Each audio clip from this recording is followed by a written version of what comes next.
So generative ఏఐకిను మనకి traditional ఏఐకి differences ఏంటో చూద్దాం. సో ట్రెడిషనల్ ఏఐ అంటే మన నార్మల్ ఆర్టిఫిషియల్ ఇంటెలిజెన్స్ ఏం చేస్తుంది, మనకి మెయిల్ వస్తే అది స్పామా కాదా అనేది చెక్ చేస్తుంది. అంటే దానికి ముందే ఇన్స్ట్రక్షన్స్ ఇచ్చేసి పెడతాం. అలాగే మనం ఏదైనా మూవీస్ చూసినప్పుడు నెట్ఫ్లిక్స్లో కానీ లేకపోతే హాట్స్టార్లో కానీ చూసినప్పుడు మనకి మనం చూసిన సినిమా లాంటి సినిమాలు మ్యాచ్ అయ్యే సినిమాలన్నిటిని కూడా మనకి ఇస్తుంది.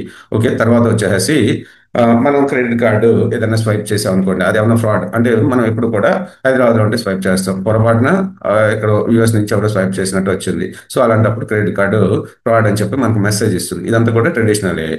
సో ఇవన్నీ ఆల్రెడీ మనం డిస్కస్ చేసాం. జనరేటివ్ ఏఐలో ఏం చేస్తుంది, మనం ఇది టెక్స్ట్ ప్రాంప్ట్ అంటే ఇది మనం ఏదైనా టెక్స్ట్ని ఇన్పుట్గా ఇస్తే మనకి అవుట్పుట్ని ఇస్తుంది. అంటే నేను కోడింగ్ గురించి ఒక పోయిం రాయమని అడిగాను, అది కోడింగ్ మీద ఒక పోయిం క్రియేట్ చేసి మనకి ఇస్తుంది. అలాగే నాకు వెబ్సైట్ లేఅవుట్ కావాలి, HTML CSS తోటి సింపుల్ లేఅవుట్ కావాలని అడిగాము జనరేటివ్ ఏఐలో, సో అది లేఅవుట్ ఇస్తుంది.